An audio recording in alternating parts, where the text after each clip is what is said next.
Após a derrota na Primeira Guerra Mundial, a Alemanha clama por um salvador. E um ocultista milionário, Dietrich Eckart, acha que o encontrou. Ele tinha visão de uma nova Alemanha, mas como realizá-la? Precisamos de um Messias. O jovem idealista Rudolf Hess torna-se o primeiro discípulo. É o começo do que quase se torna um caso de amor. Um adolescente aspirante a soldado, Heinrich Himmler, vê a chance de lutar por seus ideais absurdos. Ideias mitológicas, raciais, biológicas tinham um apelo enorme. E ele nunca perderia esse fascínio por elas. E o herói de guerra, Hermann Göring, descobre uma causa compatível com a própria ambição. Ele queria moldar a Alemanha à sua imagem. Este pequeno grupo de párias e heróis é unido pela violência e o desencanto de uma nação em frangalhos. E a sede de vingança os inspirará a cometer os piores crimes da história. São estes homens que vão da guerrilha urbana à conquista de quase toda a Europa em apenas 15 anos. Esta é a história dos asseclas de Hitler. Os ciúmes, as disputas internas e a bajulação que criarão um monstro e alimentarão os maiores horrores do Terceiro Reich.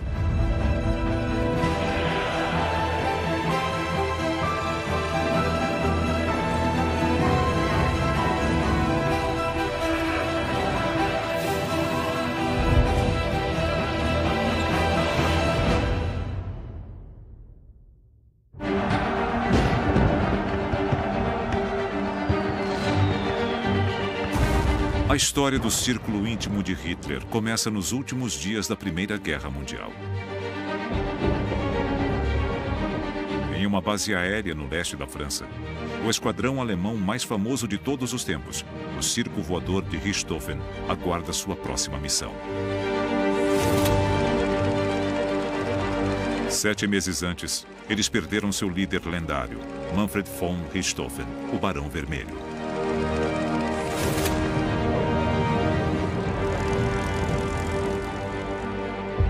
Mas o novo herói preencheu o vazio. Um as da aviação chamado Hermann Göring. Göring era um herói nacional. Na Primeira Guerra, ele foi um soldado de infantaria fantástico. E depois se tornou piloto, um piloto brilhante. Ele derrubou 22 aviões. E merecidamente recebeu a honraria máxima da Alemanha, a Pour le Mérite.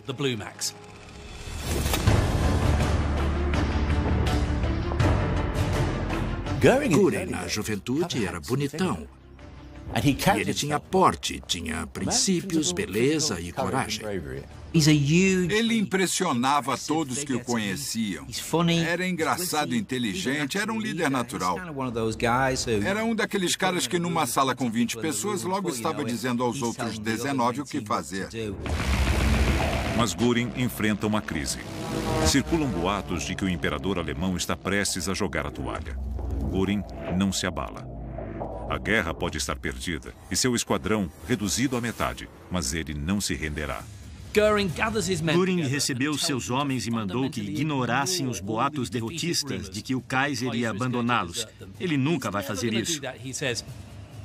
O Kaiser vai ser fiel a vocês, como vocês são a ele. E vamos defender a glória e a honra da mãe-pátria. Göring inflama seus homens para uma última batalha pela glória. Mas assim que os aplausos se encerram, chegam ordens suspendendo todas as operações aéreas no fronte ocidental. Aquela ordem foi um golpe duro para Göring. Tudo porque ele tinha lutado nos últimos 4 anos, as batalhas, combates aéreos, tinha sido em vão. Eles perderam companheiros, sobreviveram a condições extremas, a troco de nada. Tudo virou fumaça em 1918. O Kaiser os abandonou e fugiu para a Holanda. A Alemanha está à beira da rendição. Parecia que os ingleses, os americanos e os franceses iam vencer a Alemanha sem nunca ter pisado em solo alemão. Para Göring, como para todos os alemães orgulhosos, a notícia é um golpe devastador. Eles se sentiram traídos. Como isso pode ter acontecido? Eu acho que eles começaram a procurar um culpado. Para Göring, a guerra não foi perdida por alemães corajosos no campo de batalha, mas devido às manobras covardes dos políticos de esquerda.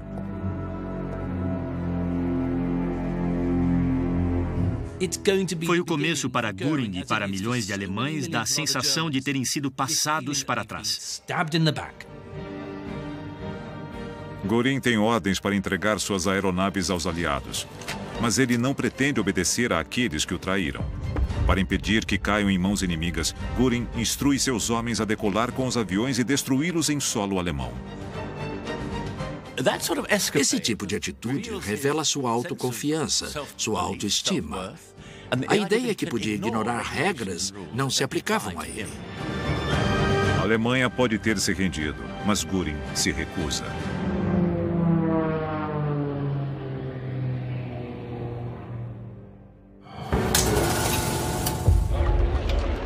Mas a Alemanha para onde Göring volta é uma nação em crise. O país estava um caos. Com o exército alemão voltando, havia milhões de desempregados e muita tensão, não só na política, mas na economia. A pobreza e a fome estão em toda parte. A lei e a ordem desmoronaram. E uma revolução socialista está varrendo o país. Os intelectuais alemães se dividem entre as políticas de extrema esquerda e extrema direita. E no sul alemão, a capital da Bavária, Munique, é o epicentro do extremismo.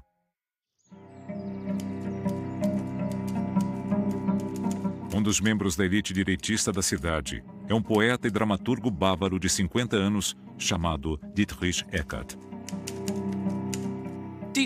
Dietrich Eckart não é alguém que muitas pessoas associam com o nazismo hoje em dia, mas ele foi uma das figuras mais importantes. Pode-se dizer que foi ele quem deu início a todo o movimento político. Eckart é conhecido por beber muito, mas após ganhar fama como dramaturgo antes da guerra, já era rico e bem relacionado. Ele era um homem culto, era um poeta conhecido e era capaz de articular ideias com clareza. São as ideias da extrema-direita. E como sinal dos tempos, sua obra, Auf gut Deutsch, ou em bom alemão, é um manifesto racista contra os judeus. Eckart também tem ligações com um misterioso grupo ocultista de direita conhecido como a Sociedade Thule. A Sociedade Thule era um grupo de pessoas muito esquisito. Eles acreditavam em Atlântida. Havia uma raça de pessoas, os arianos, que era quase sobre-humana em termos de beleza e força. Todos de Atlântida.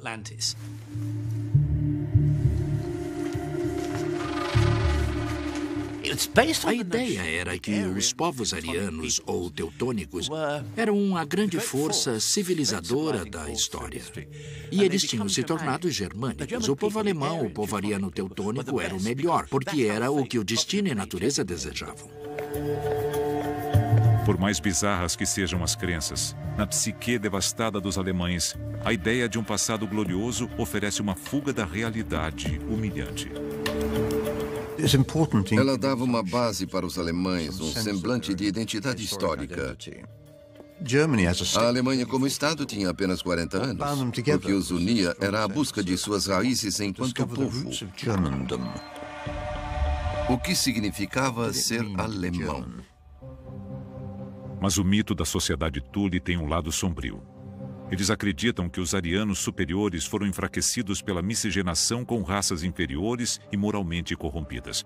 Agora, essas raças inferiores estão no comando. E o caos que Eckart vê na Alemanha é o resultado. Era um bode expiatório. Ele afirmou ter descoberto uma conspiração global. Eckart acredita piamente que os inimigos da Alemanha ariana são os bolcheviques, os comunistas e, acima de tudo, os judeus. A raça judaica queria destruir as outras culturas, de dentro para fora, infiltrando, corrompendo o corpo por dentro como uma doença. Não havia nenhuma evidência disso, mas foi a base de um dos movimentos mais poderosos da história. Eckhart quer atacar estes inimigos internos. Mas para fazer isso, ele precisa levar sua mensagem além das elites, para as massas. Ele precisa alcançar a classe trabalhadora descontente.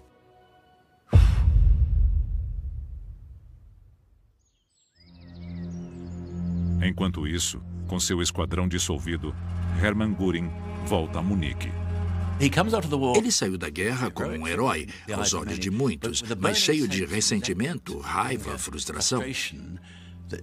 A Alemanha, depois de tanto esforço, de tanto sofrimento, devia ter obtido uma grande vitória, mas sofreu uma derrota humilhante. Hermann sente a humilhação na própria pele. A violência se espalha pelas ruas e ex-oficiais militares como Göring estão no topo da lista negra das gangues socialistas. Ele é atacado por arruaceiros que tentam arrancar as insígnias militares do seu uniforme. Não é a dor física, mas o completo desrespeito ao uniforme que o marcará para sempre. O fato de o uniforme e as medalhas que ele ganhou não serem mais dignos de respeito só aumentou a raiva de Göring. Aquilo era incompreensível, jamais teria acontecido alguns meses antes. Que recepção era aquela para pessoas como Göring?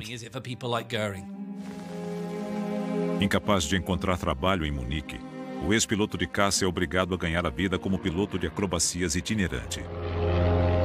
No começo de 1919, ele escapa da desordem, deixando a Alemanha. A fuga constante do caos será uma das marcas de sua carreira futura.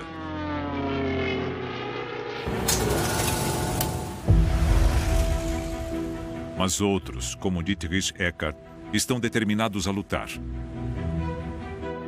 No início de 1919, Eckart e os ocultistas da Sociedade Thule lançam o plano de espalhar sua mensagem de direita. Eles formam um grupo político incipiente, o Partido dos Trabalhadores Alemães. É apenas uma das muitas pequenas facções que se reúnem nas cervejarias e tavernas de Munique. Ao longo dos anos 20, essas cervejarias eram microcosmos da agitação política. O partido não tinha nada de especial, não era diferente. Na época, era apenas um daqueles grupos nocivos, nojentos, delirantes e antissemitas, que gritavam muito alto, mas ninguém levava a sério. Mas a humilhação da Alemanha está longe de acabar. E logo, outro revés na sorte alemã levará as bizarras ideias arianas de Eckart a novos ouvidos.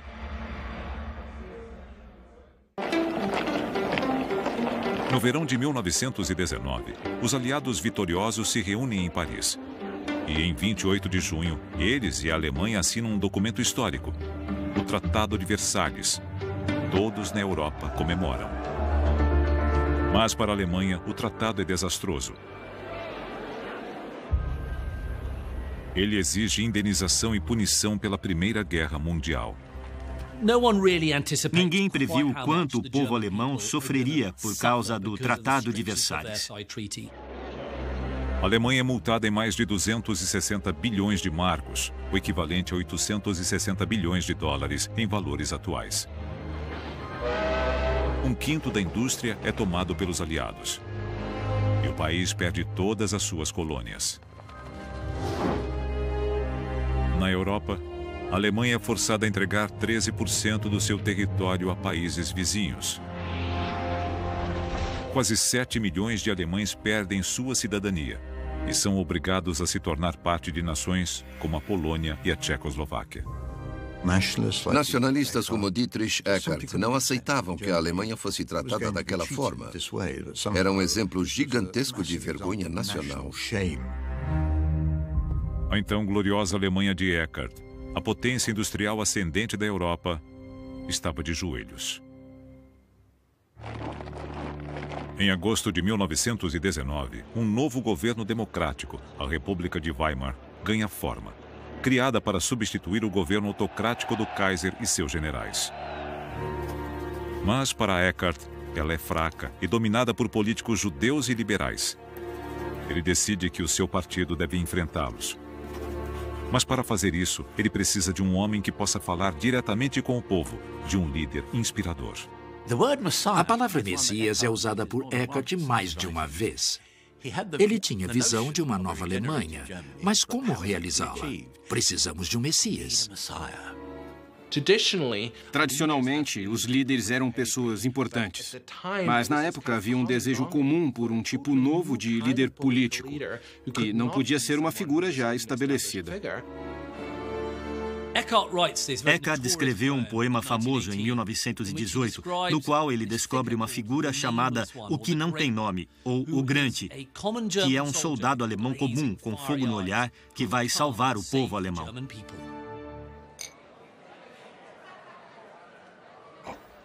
No outono de 1919, em uma reunião do Partido dos Trabalhadores Alemães, um espião os vigia. Ele foi enviado pelo exército alemão para relatar os acontecimentos. Mas o jovem se vê concordando com aquelas opiniões anticomunistas e antissemitas. Em vez de espioná-los, vê que falam uma língua que ele entende. Inspirado, ele para de fazer anotações e se dirige ao público. Ele percebeu imediatamente que era uma voz chamativa. O salão inteiro ficou em silêncio. Ele se levantou e discursou, e todos ficaram impressionados com aquele homem que falava com tanta paixão e fúria. Seu nome é Adolf Hitler. Eckhart fica perplexo. Ele subia nas mesas e fazia discursos fantásticos e empolgantes. E rapidamente, Eckhart percebeu que aquele era o homem. Era o homem que ia liderá-los. Em Hitler, Eckhart vê o homem que vai levar sua mensagem ao povo, que vai espalhar os ideais arianos além da elite metropolitana, talvez até inspirar uma nação. Quando eles se conheceram, a atração foi mútua. Eckhart pegou a ideia do Messias e disse, em termos menos dramáticos, que Hitler era um homem de visão, que podia liderá-los, que ele podia fazer coisas que outros homens não podiam. Hitler e ele fizeram amizade. Em muitos sentidos, eles eram bem diferentes, porque Eckhart era um bom vivant que fumava e bebia. E nada disso interessava a Hitler. Eckhart gostou do fato de Hitler ser um soldado comum. E ele era capaz de articular claramente ideias que Eckhart não conseguia transmitir da mesma forma. Eckhart não é a única pessoa cativada por Hitler. Na plateia, há um jovem universitário, Rudolf Hess. Rudolf Hess era um homem muito jovem, muito impressionável, mas Hitler viu que ele prestava atenção em cada palavra. De uma família abastada, Hess foi um soldado corajoso e disciplinado durante a guerra. E também encontrou refúgio na política mítica da sociedade Thule. E no momento em que ouve Hitler falar, ele é enfeitiçado. Ele voltou para a namorada em casa e disse, eu vi um homem. Ele fez um longo discurso a ela sobre as habilidades, o carisma e a qualidade messiânica do homem que conheceu. É o começo do que quase se torna um caso de amor. Encantado, Hess se tornará um dos primeiros discípulos de Hitler e um dos membros fundadores da cúpula nazista. Logo, outros se juntarão a ele.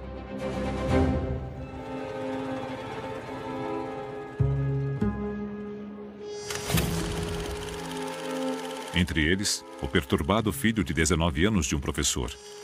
Seu nome é Heinrich Himmler. Himmler completou 18 anos nos últimos dias da Primeira Guerra.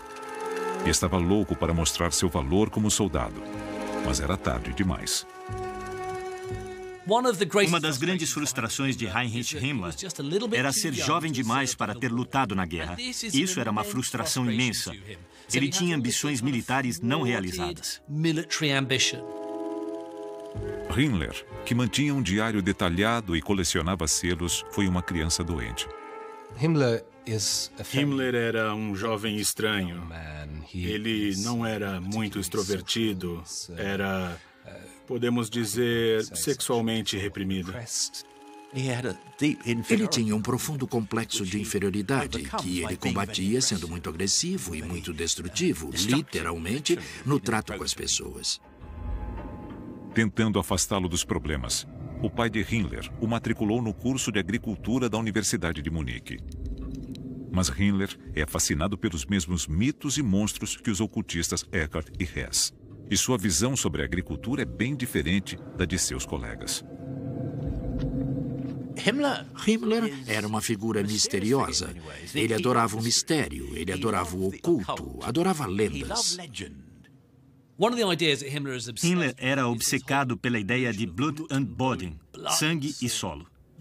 A sociedade alemã tinha que voltar às suas raízes tradicionais e adotar uma economia muito mais agrícola. E também se tornar uma raça ariana muito mais pura. E ao fazer isso, a Alemanha encontraria força e poderia erguer um império. Para o jovem Himmler, aquelas ideias quase mitológicas, raciais, biológicas, tinham um apelo enorme. E ele nunca perderia esse fascínio por elas. E logo, o aspirante a soldado encontrará o homem que realizará os seus sonhos e lhe dará a chance de lutar por seus ideais insanos. Mas, por enquanto, este homem ainda está longe do produto final.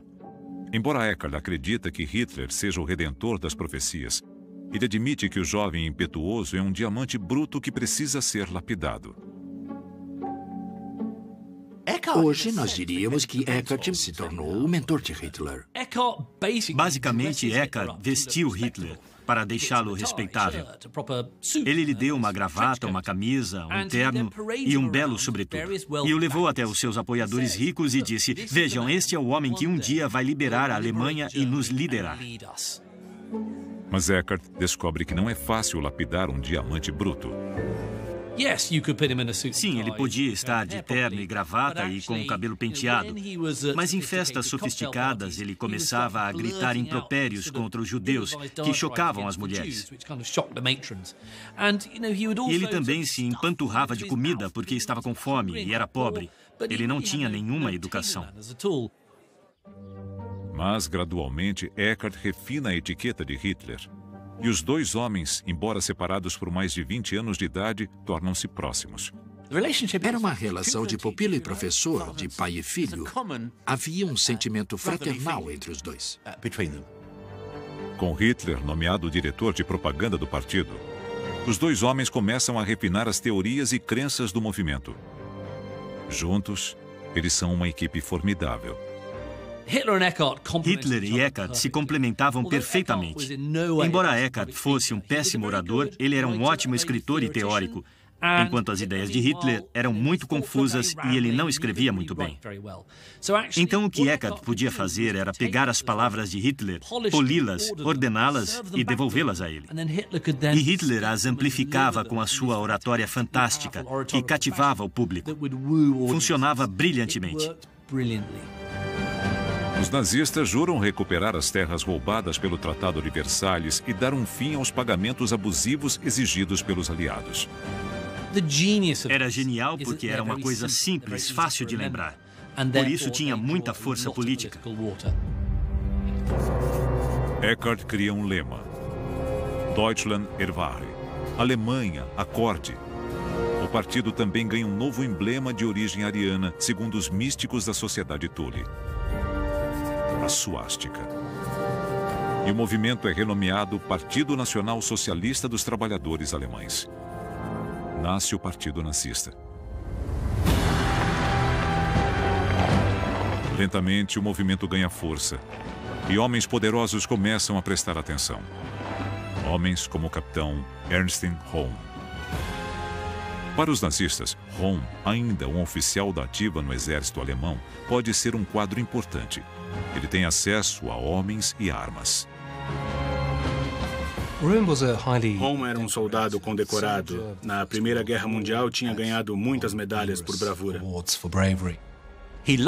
Ele amava a guerra, amava o exército, o combate, o conflito. Ele acreditava que os fins só eram atingidos por meios violentos.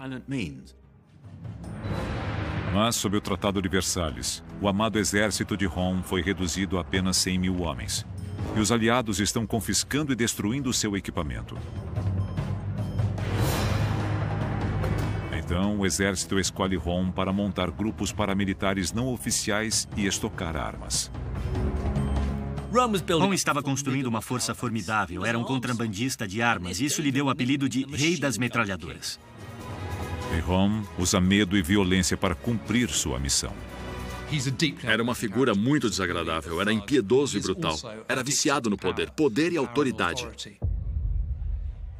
Rom é atraído pela mensagem nazista e por seu novo e carismático porta-voz. Mas seu relacionamento com Hitler não é um mar de rosas. Para ele, Hitler é um meio para seus próprios fins. Ele era um oficial, um capitão, então ele se considerava acima de Hitler. Hitler deveria seguir suas ordens. No início, o partido nazista não via Hitler como um líder, e sim como um animador. Ele era um homem que podia conquistar apoio. Então, para alguém como Rom, que também era uma figura poderosa, isso era perfeito. Então, Rom se junta ao movimento, apoiando Hitler financeiramente e o apresentando a outros oficiais patriotas de alta patente. O partido está crescendo, mas se quiserem fazer alguma diferença, terão que fazer mais do que discursos em cervejarias. Em dezembro de 1920, Eckart e Rom veem a chance de espalhar a mensagem nazista pelas ruas.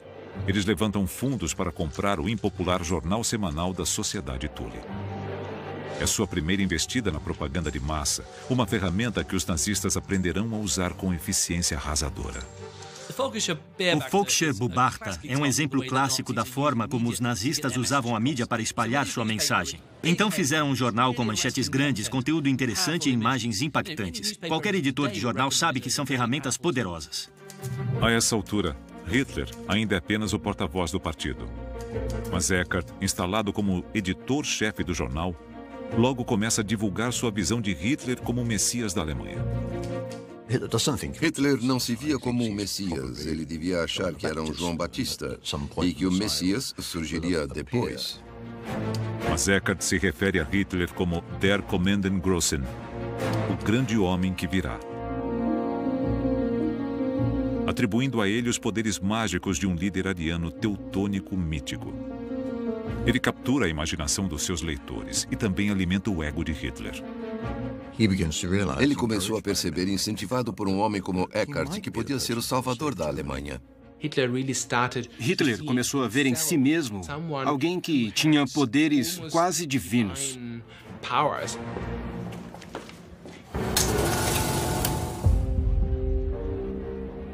E Eckart não é o único nazista a enxergar Hitler dessa forma.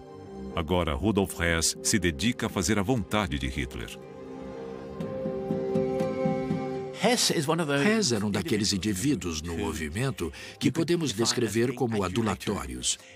Ele tinha a necessidade de admirar e respeitar e venerar. Hitler era muito frio, mas isso não desmotivava Hess. E isso tornava ainda mais atraente, talvez pelo mistério. Hess era quase apaixonado por Hitler. Ele estava encantado como um cachorrinho. Era carinhoso. Ele sabia que sempre lhe veria a sombra daquele homem e queria viver à sombra dele.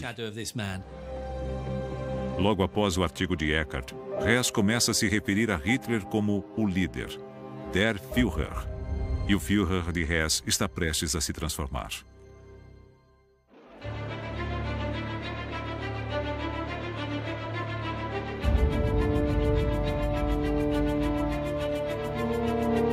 Em julho de 1921, o partido nazista entra em crise.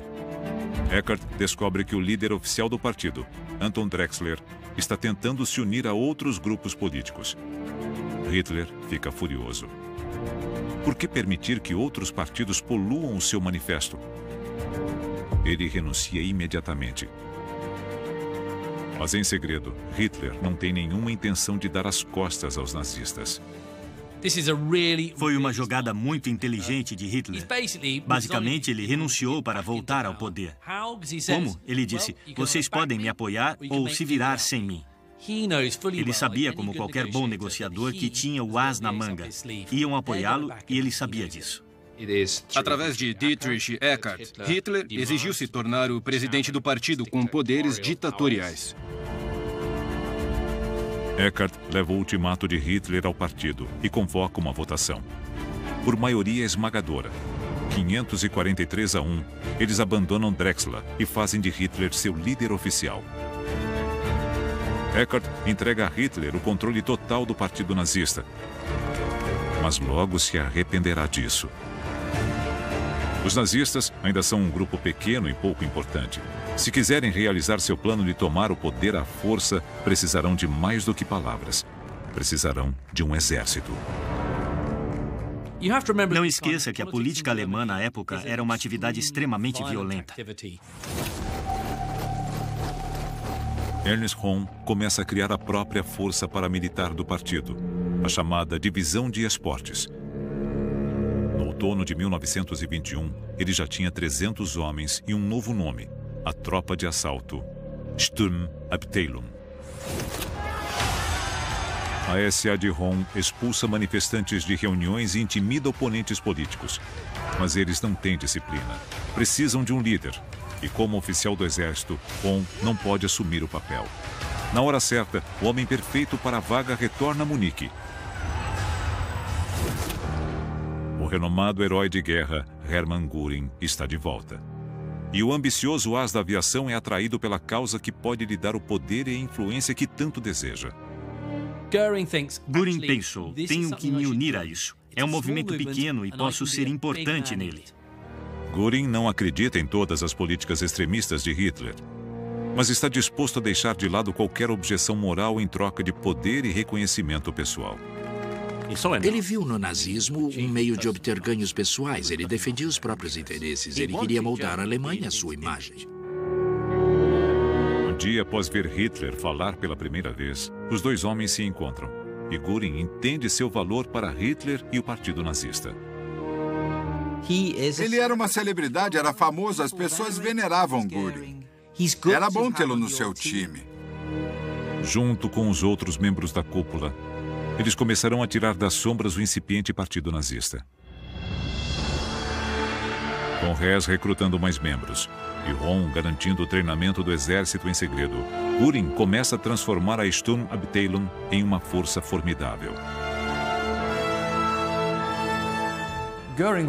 Sem dúvida, Göring era um político hábil e sabia como organizar os soldados. Ele sabia o que fazia.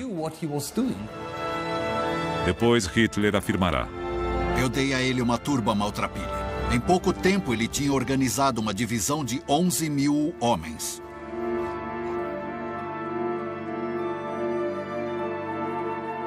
Mas enquanto Göring, Röhm e Hess ganham espaço, Dietrich se vê cada vez mais longe da órbita de Hitler. Ele achava que Eckart tinha se tornado um risco em termos políticos. Ele bebia demais e pensava demais e agia de menos. Não era revolucionário o bastante. Hitler está cansado de seu mentor e Eckart busca refúgio na garrafa. Eckart começou a ter dúvidas a respeito de Hitler e também o acusou de ter um complexo de Messias, o que era irônico, porque era Eckart quem estava procurando o Messias. E lá estava o Messias, mas não era o que Eckart queria. Hitler rotula Eckart de fatalista, pedante e pessimista. De repente, Eckart percebe: o que eu fiz? Acho que criei um monstro que não vou conseguir controlar. Ernst Röhm também encara uma crise. Ele chama a atenção de seus superiores no exército, preocupados com seu envolvimento crescente com a política de extrema-direita. Ele recebe um ultimato: sua carreira ou o partido nazista. Röhm tinha uma escolha muito clara entre ficar no exército e ajudar a restaurar a antiga glória do exército alemão ou se dedicar totalmente aos nazistas. Foi uma decisão muito difícil.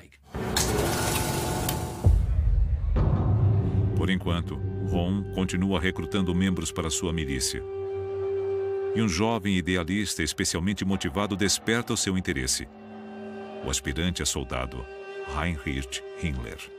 Himmler vê em Röhm a oportunidade de usar um uniforme e de dizer: sou um soldado de chumbo, de certa forma, mas serei visto como soldado. Essa é a atração.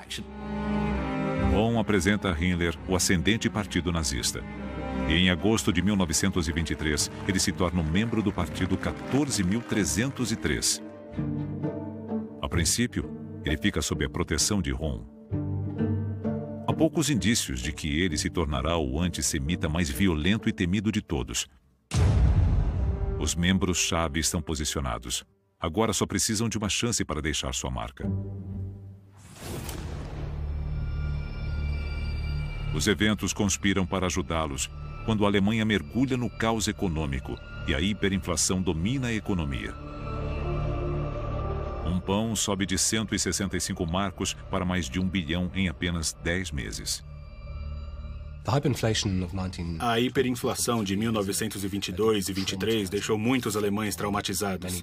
Da noite para o dia, fortunas perderam todo o valor. Naquele ano, muitos alemães não sabiam o que ia acontecer. Tudo ia desabar? O que estava acontecendo? Como tirar a Alemanha da crise? O governo de Weimar se vê obrigado a suspender os pagamentos aos aliados. Em retaliação, tropas francesas e belgas confiscam um dos poucos bens da Alemanha, o Ruhr, o cinturão industrial do país. Pela primeira vez, forças estrangeiras invadem o território soberano alemão. Nada pior para um povo do que uma ocupação. E para os alemães, um povo extremamente orgulhoso, foi um grande insulto, uma grande humilhação. Para Göring e os nazistas, é um chamado às armas. Eram as condições perfeitas, o colapso completo da economia e a ruína da classe média. Então sentiram que 1923 era o momento. Vamos dar o golpe. Göring sabe que o tempo está passando e quer agir logo. A crise econômica está afetando os cofres do partido e sua milícia SA está inquieta.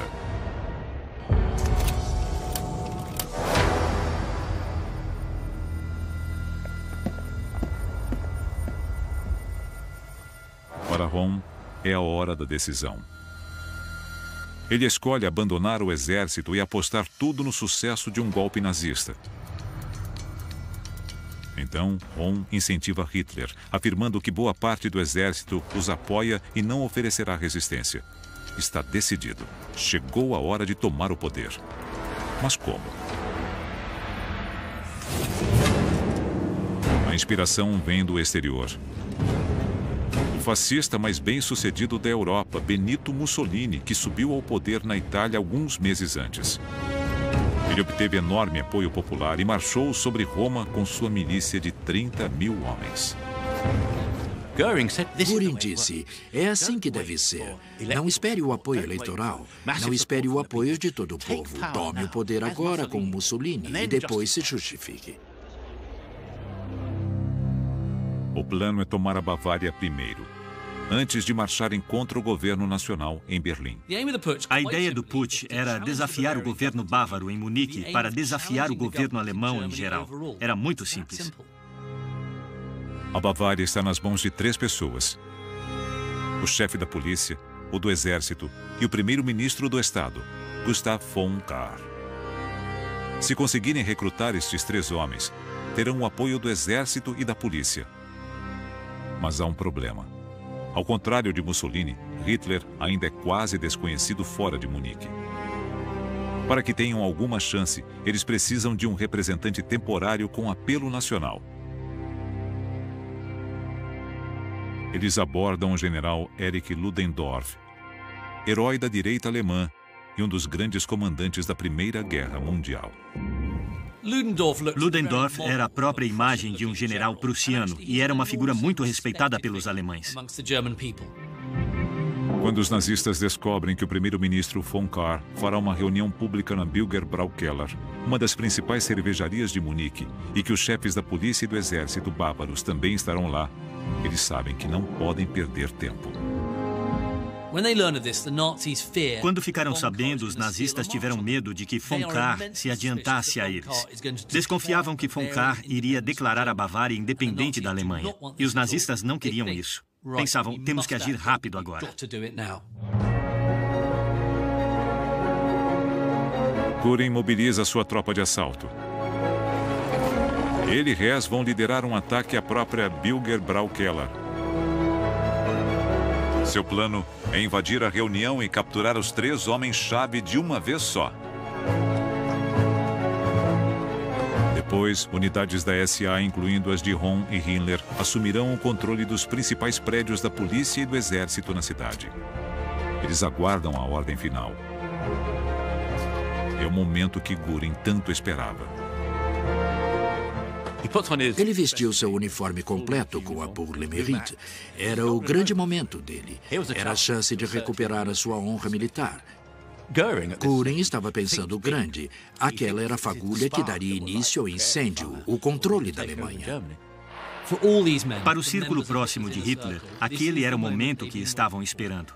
Era a oportunidade de tomar o poder à força e mostrar ao mundo quem eles eram. Göring chega a Bilgerbräu-Keller com 100 membros da sua tropa de choque fortemente armada. Ao todo, 600 homens cercam a cervejaria. Os soldados de Göring eram muito disciplinados e bem vestidos. Então, quando desceram dos caminhões em frente a Bilgerbräu-Keller, a polícia local presumiu que era uma unidade do exército normal e deixou que eles passassem. Foi uma manobra fantástica. Na cervejaria, Gustav von Kahr se dirige ao público. Como previsto, os chefes da polícia e do exército bávaros estão com ele. Göring e seus homens invadiram a Bilgerbräu-Keller e montaram uma metralhadora Maxim em uma ponta do salão, que lhes dava a capacidade de acabar com todos que estavam lá.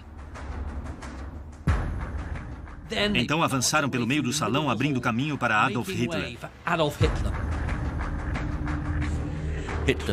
Hitler entrou com a SA. Ele deu um tiro para o alto e caíram pedaços de gesso e madeira. Hitler declara que a Revolução Nacional Socialista começou. Eles levaram o triunvirato para outra sala e começaram a negociar. Hitler tenta convencer os 3 líderes do Estado a se juntarem ao golpe, mas eles se recusam. Von Kahr e os outros 2 não queriam ouvir. Simplesmente não iam dizer a Hitler que o apoiavam. Hitler precisa do poder de persuasão de seu representante nacional, Ludendorff. Mas ele não chegou. Aquele homem importante que tinha sido recrutado para emprestar uma aura de refinamento e autoridade não apareceu.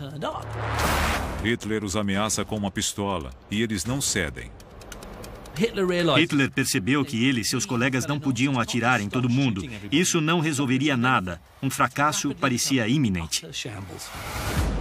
No salão principal, Hess sequestra líderes da oposição para removê-los da cidade, enquanto Göring mantém o público sob controle. Göring ficou encarregado do salão principal.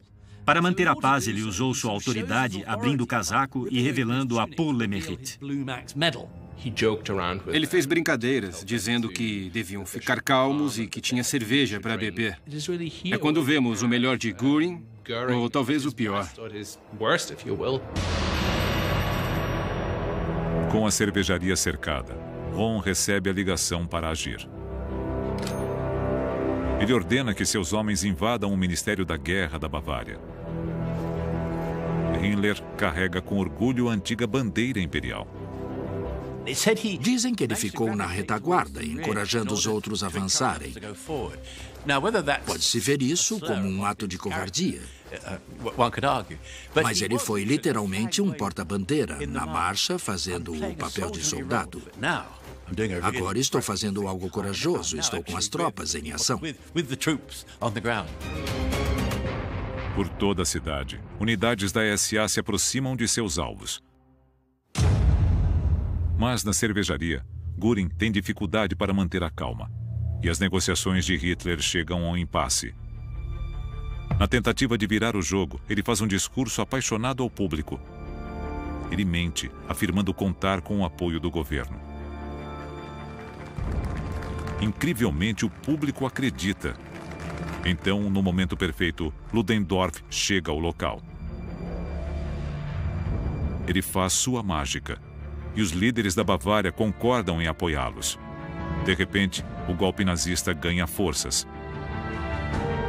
Nas ruas, a unidade de Ron e Himmler assume o controle do Ministério da Guerra. E algumas unidades da polícia e do exército de Munique decidem se juntar ao levante. Começa a parecer que o golpe será bem sucedido. Então Hitler decide deixar Göring e Ludendorff no comando para checar o progresso de Ron. Hitler deixou a Bilger Braunkeller e foi até as barricadas, onde encontrou Röhm. Ele abraçou Röhm e disse: começou. O governo do novo Reich está sendo formado.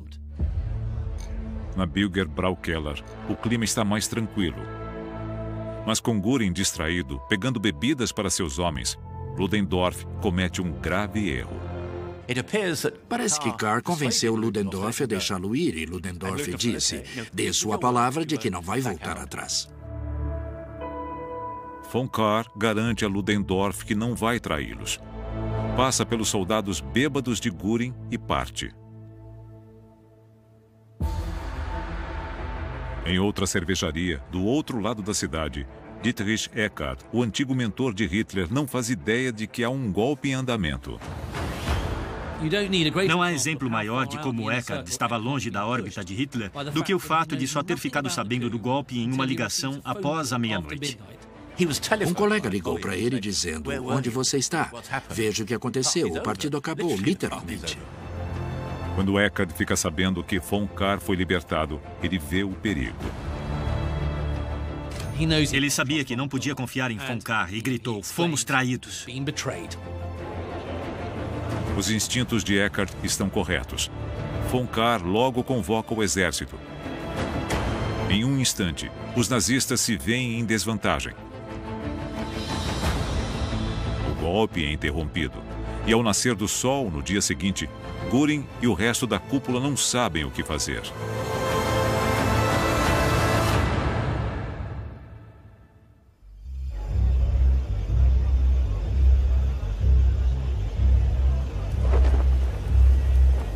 Naquela manhã, Eckart vai à sede do partido nazista. Os soldados da SA estão cantando seu slogan: Alemanha, acorde! Mas Eckart, um dos homens que deram início a tudo, foi deixado à margem do golpe. Então, seu ex-pupilo também chega. O carro de Hitler parou de repente em frente a Eckart. Hitler olhou com raiva e disse: entre no carro de trás e me siga. Foi a última vez que os dois se falaram.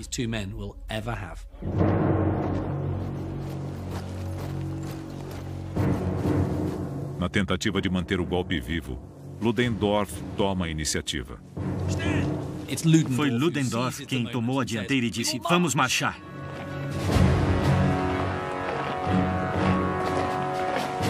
Os nazistas se dirigem ao centro de Munique, partindo para o tudo ou nada. Göring, Hitler, Ludendorff enfileirados. E eles dão os braços. Mas as autoridades já esperam por eles.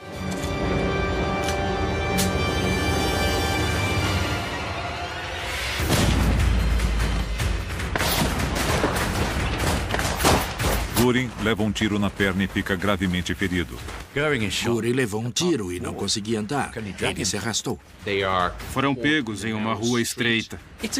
Foi um completo desastre. Os nazistas levaram uma surra, então fugiram.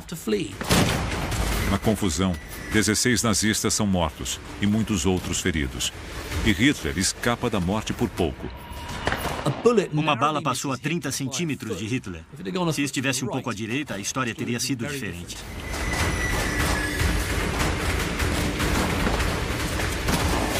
Eckart observa, enquanto o homem que ele descreveu como grande foge para salvar a própria vida. O golpe termina em um completo desastre.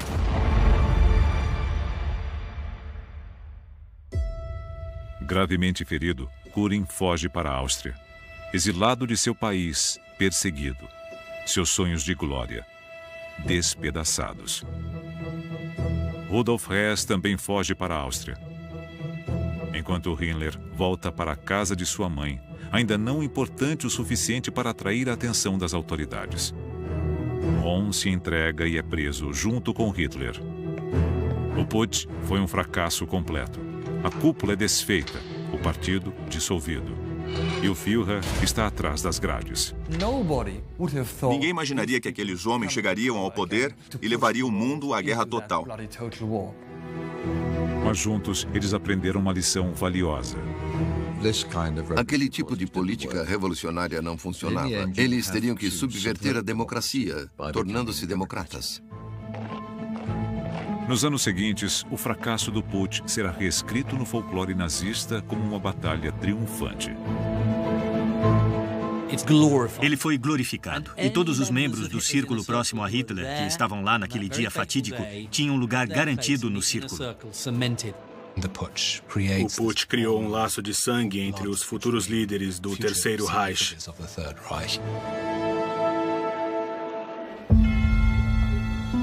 Mas Dietrich Eckart não viverá para ver o despertar do Terceiro Reich.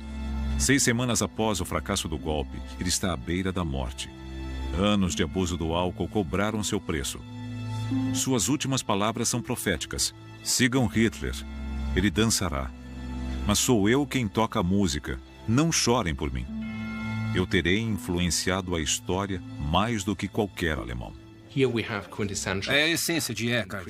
Ele se apresentava como um titereiro, o verdadeiro arquiteto da nova Alemanha que estava assim para surgir. A morte prematura de Eckart encerrou o primeiro ato dramático do movimento nazista, mas ele deixou um legado. Eckart jamais soube, mas em público, pelo menos, Hitler sempre o respeitou, quase como um membro permanente da cúpula.